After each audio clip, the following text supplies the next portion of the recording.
kwento and awit. Here's our host from Love Radio Manila, Diego Bandido. Kwento and awit.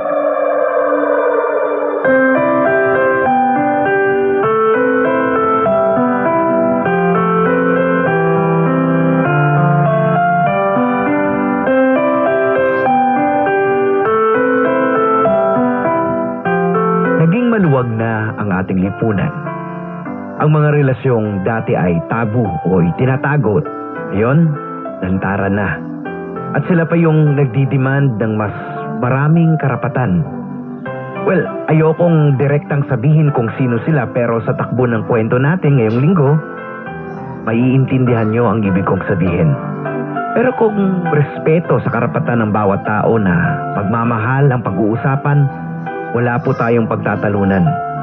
Lahat ay may karapatang magmahal at mahalin. Pero kung tama ito o mali, mga kaibigan, kayo nang magsabi. May boundary ba pagdating sa pagmamahal? O basta, go na lang, mahalin mo. Kahit sino, basta wala kang naaapakang tao. Okay lang yan. It is now a question of morality. Well, sa linggong ito, kwento ni Jessie ang ating susubaybayan. Ako po si Diego Bandido, ang inyong tagapaghatid ng kwento and awit ni Jessie. Pinilit ko lumating ka. Pinilit ko lumibig sa iba. Akala ko'y naglaho na, hindi pala. Hindi pala.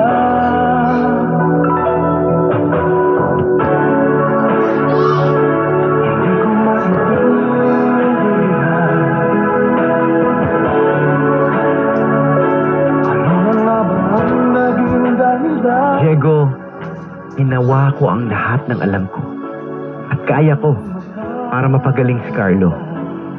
Ang saya ng puso ko nang makarecover siya pagkakasakit niya.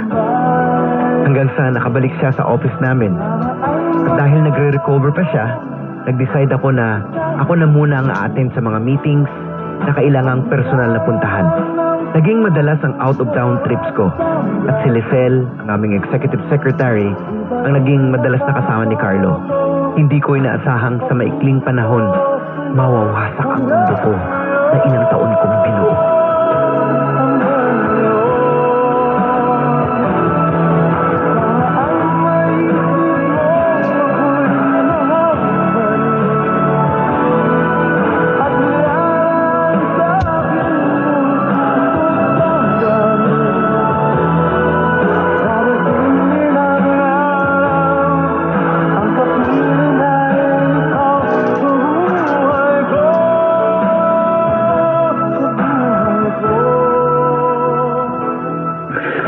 Sabihin mo sa akin ang totoo.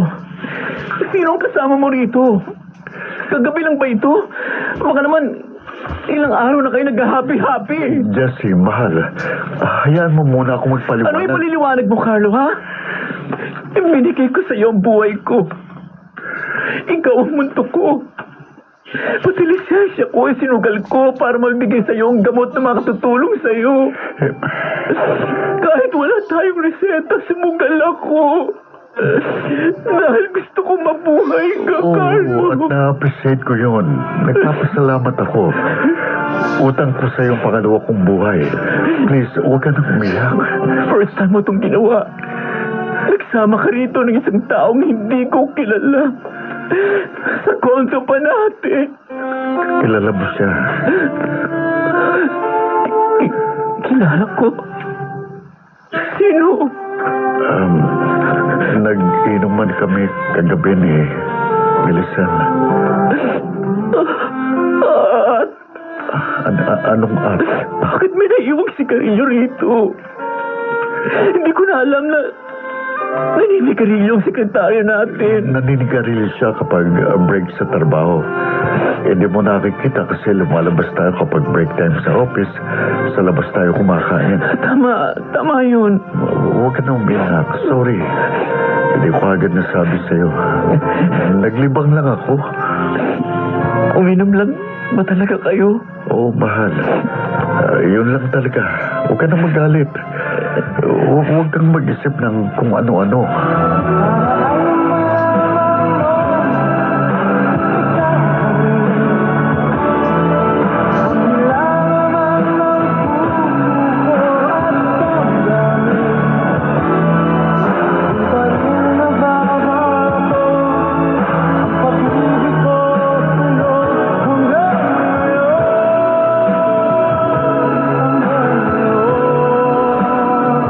Kahit naman ako, makakaramdam ng pagdududa. Kasi, bakit nga sinama pa sa condo unit nyo? Tama nga ako, Charis, di ba? Oo naman. Anong plano mo ngayon? Hindi ko pa alam. Ha? May trust issue na ako ngayon. Pakiramdam ko, hindi nagsasabi ng totoo si Carlo. Pagkatapos ng mga sakripisyo mo, tsaka niya ito gagawin? Yun na nga eh. Halos ibigay ko ang buhay ko. Gumaling lamang siya at lumakas ulit. Jessie, ito na nga ba sinasabi ko sa'yo noon pa? Kaya ngayon, huwag mong ibuhos ang lahat. Pero hindi mo ako masisisi, BFF. Ay, Masyado kong pinahalagahan ni Carlo.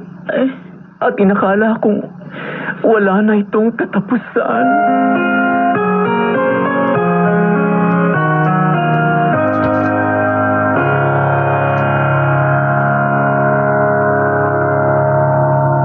Ang balitang ito ay hatid sa inyo ng ACS Manufacturing Corporation, ISO certified, maker of world-class quality pride detergent.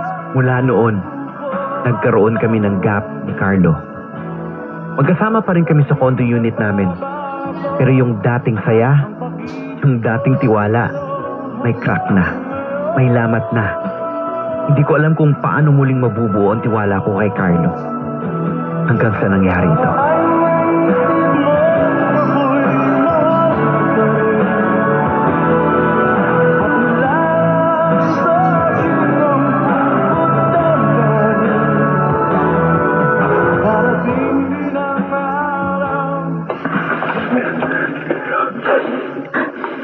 ako na ang lalayo, Carlo.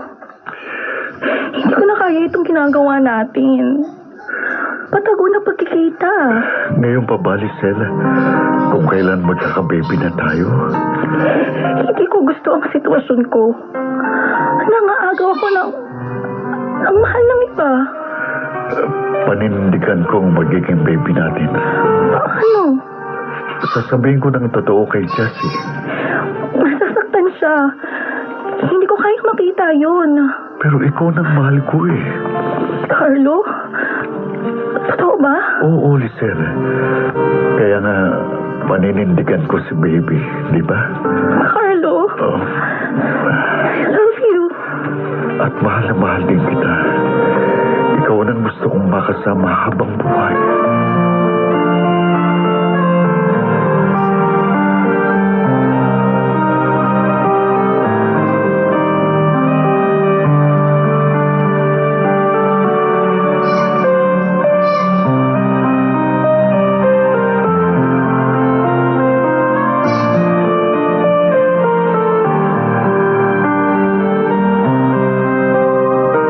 Jessie,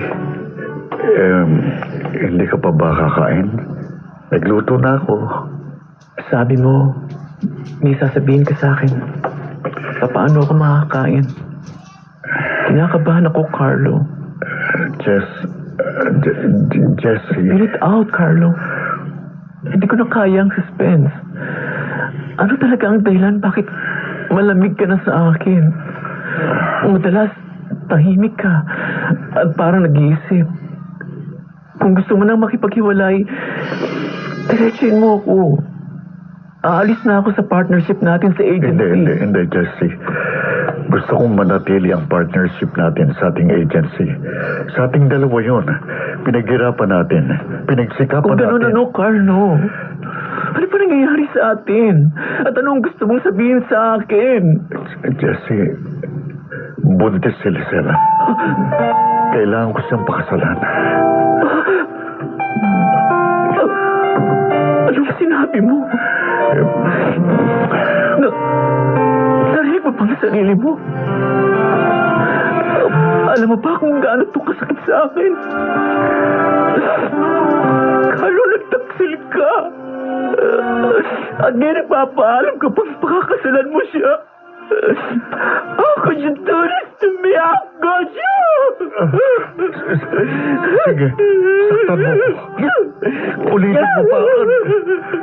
Ulitin mo pa. Kung makakabawas yan sa kasalanang nagawa ko sa'yo. Sige, Jesse, saktan mo ko. Mahal kita. Mahal kita. Bakit mo ito ginawa sa akin, Carlo? Jesse, hindi ko sinadya. Nangyari na lang. Nahulog ang loob namin sa isa't isa. Paano ako? Paano na ako? Jesse, Ikaw ang buhay ko, Carlo. Binigay kong lahat para sa'yo.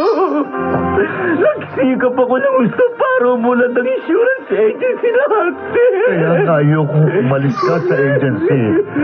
Gusto kong manatili tayong Hindi ko partner. kayang makita pang muli si Lizelle.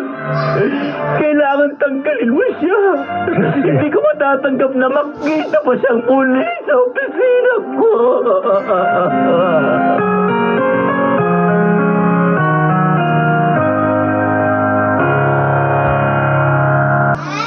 Gumuho ang mundo ko. Gumuho ang mga pangarap ko. Parang gusto kong mamatay sa oras na yon. Na kung may power lang akong mag-disappear, gagawin ko. Para lang hindi ko maramdaman ang sobrang sakit sa puso ko.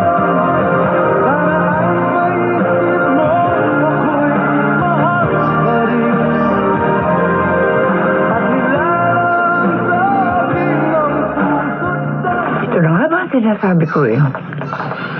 Masyado mong ibinuhas ang lahat para kay Carlo. Dahil nararamdaman ko rin minahal niya ako, Ate Myrna. Oo nga, Jessie. Pero ang katulad mo, sorry. Ayoko maliiting ka. Or ang kalagayan mo, ang ibig kong sabihin... Members ng LGBTQ, ate. May karapatan din kaming lumikaya. Magmahal at mahalin. Alam ko yung Jessie. And I agree. Ang gusto ko lang sabihin, para sa amin tunay na babae, mahirap talagang makahanap din ng tapat na magmamahal. Lalo na siguro sa tulad nyo.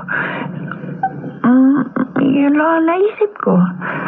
Hindi ko naman gustong maliitin ang mga tulad nyo. Pero maraming celebrity at private couples din na nagtatagal. Bakit kami ni Carlo? Bakit kami nagkaganito? Nawasak ang aming love affair. Jessie, siguro makakahanap ka rin na bago mamahalin. Ate. Oh, I'm sorry. Hindi ko alam kung paano kita i-comfort. Pero sana malagpasan mo ito. Strong person ka. At matalino. At marami ka pang makikilala. Magmamahal ka rin muli, Jessie.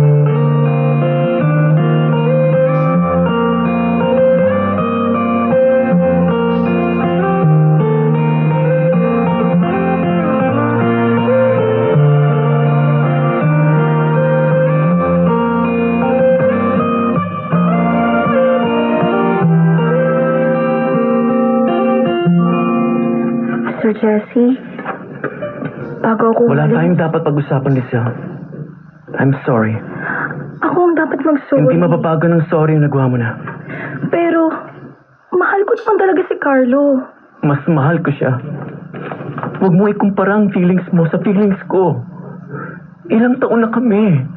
Bago lang kayo. Kung nagawa niya to sa akin, ano ang kasiguruhan na hindi kanya lulukuhin? Sir Ang sakit Jesse, ng ginawa niyo, Lizelle. Pero para sa iba na pa naming staff dito sa agency, mananatili akong partner dito. Pero ikaw, ikaw ang hiningi ko kay Carlo, na si Santin agad.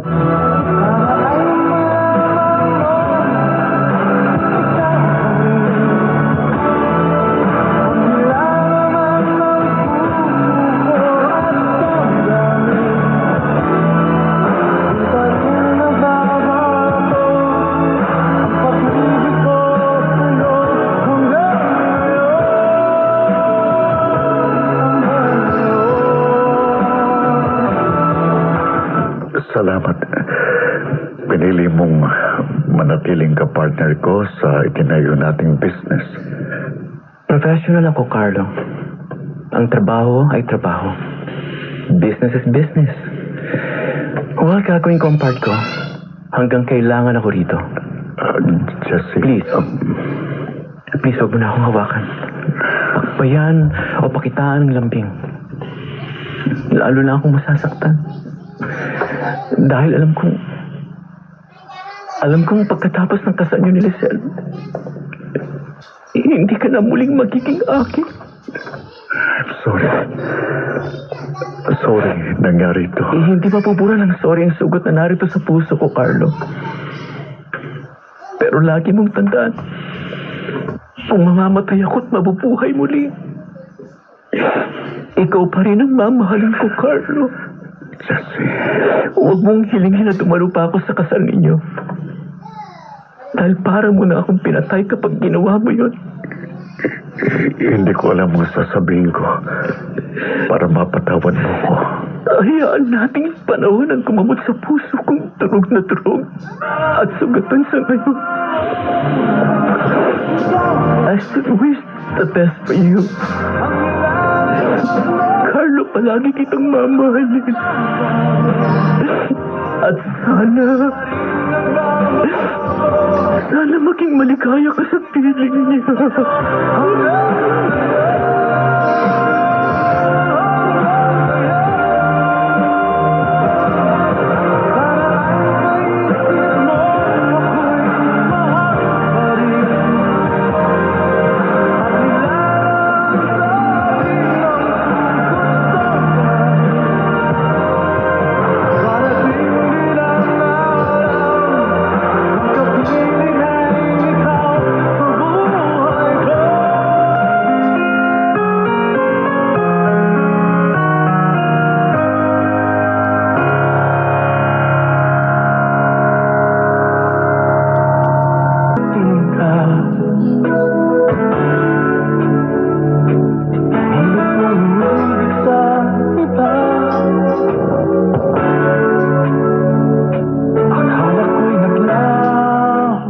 Diego, sabi nga ng kanta ni Rex Sigreto, sana ay malaman mong ikaw pa rin nilalaman ng puso ko, damdamin. Yan pa rin ako ngayon, in love pa rin kay Carlo. Pero ano man ang naghihintay sa bukas, handa ko nang tanggapin. Salamat sa'yo. Hanggang dito na lang, Jessie. Well, maraming salamat din, Jessie, sa tiwala mo na ibahagi ang iyong kwento. Sa totoo lang, mga kaibigan, nahirapan din talaga ako magbigay ng aking opinion dito dahil alam kong magiging kontrobersyal ang topic na ito. Pero mga kaibigan, hindi po natin pwedeng takpan ng katotohanan para lang mapagaan ang pakiramdam ng iilan.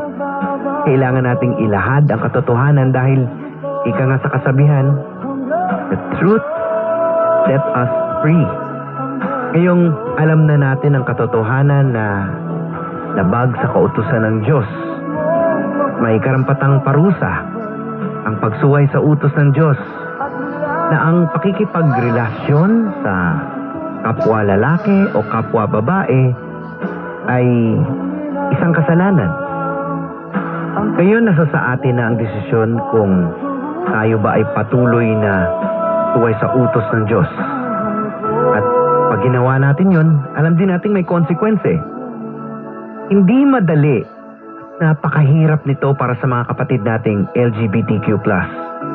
Pero marami na rin po, mga kaibigan, ang nagpatunay na dating nahulog sa kasalanan pero nagawa itong itama.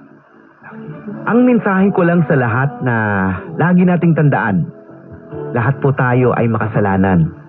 Kaya tandaan natin, we only condemn the sin but not the person. Hayaan po ninyo akong iwan ko sa inyo ang mga talatang ito mula sa Biblia pagtatapos ng ating kwento. In Matthew chapter 18 verse 15, sinabi po ito ni Jesus Christ, if your brother or sister sins, go and point out their fault just between the two of you. They listen to you. You have won them over.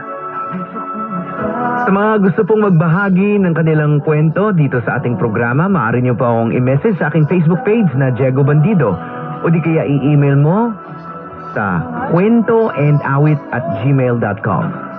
Mga kaibigan, maraming salamat hanggang sa susunod na karanasan ng buhay. Magsama-sama tayong muli. Ako po si Diego Bandido, inyong tagapaghatid ng Kwento and Awit. Ang pag-ibig ko sa'yo hanggang